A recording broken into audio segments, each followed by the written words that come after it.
دیگه همراه اومد. بچه امروز اومدیم یه چالش فوق العاده باحال. بچه اومدیم تو سرور 1.9 که شما هم میتونین بیاین داخلش. سرور رامه و بیاین که براتون تعریف کنم از چه قراره. سلام آقای گوست.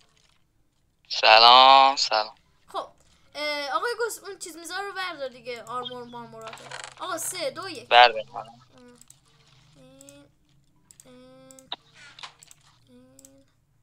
آرمورا رو حالا برداشتیم.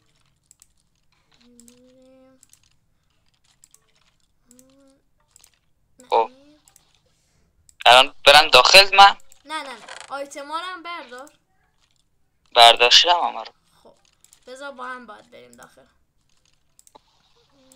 بچه آیتما از 32 تا چیز تیره و یه دونه بو 21 هم انگار. الان زامبی منو میکشه الان. بیا بریم. بیا سری. بیا بریم 3 2 1 برو. آقا بسم الله. یا حضرت عباس. یا حضرت عباس. آقا من رفتم بیرون. من بیرونم. بابا آقا ولم کن. هر کی زودتر بره بیرون. من بیرونم الان. نه بابا. آره.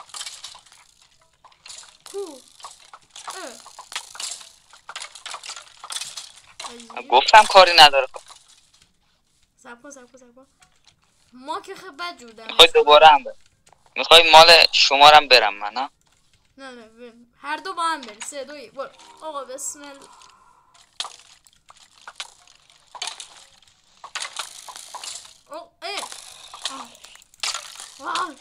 بیا من رفتم بیرون. من رفتم. بن آجی آقا اینا دارن. آقا عالیه این بس. کجا رفتن؟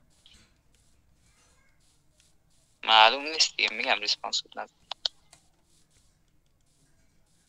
بابا باری کرد. آها بچه داریم سری سروایول هم شروع میکنیم با هم دیگه و با آقای گوس و امیرعلی شروع کردیم. آره دیگه شروع کردیم. 2 تا پارت اولشو آقای گوست میذاره، برید تو کانالش نگاه کنیم و بقیه‌اش هم که من میذارم و اونم همزمان میگیره اون میذاره. بعد یو بس آره من ریسورس نزدم. الان منم میمیرم. کجایم آجی؟ فکر کنم فهمیدم چون بالا سرم بود خونه دیگه. آره دیگه فکر کنم فهمیدم. آقا بسم الله. برو. فهمیدم. دیدم. دیدمت آقای گوست. سلام علیکم. سلام.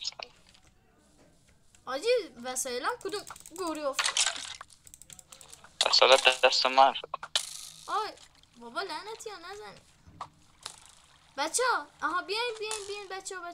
این خونه رو میبینین بچه ها؟ اومدین تو سرور. این خونه برای شماه. خب یه نکته طلایی داخلشه غیر از این چسیه که این داخلش این چیز میذاره. یه نکته طلایی داخلشه که خودتون بفهمین دیگه عالی میشه دیگه. آره نزن. خب بچه امیدوارم از این ویدیو هم خوشتون اومده باشه. من فکرشو نمیکردم به این زودی تموم شه. بابا باریکلا. گفتم تموم میشه. همه به آقای گوست یه بابا باریکلا بگین تو کامنت ها.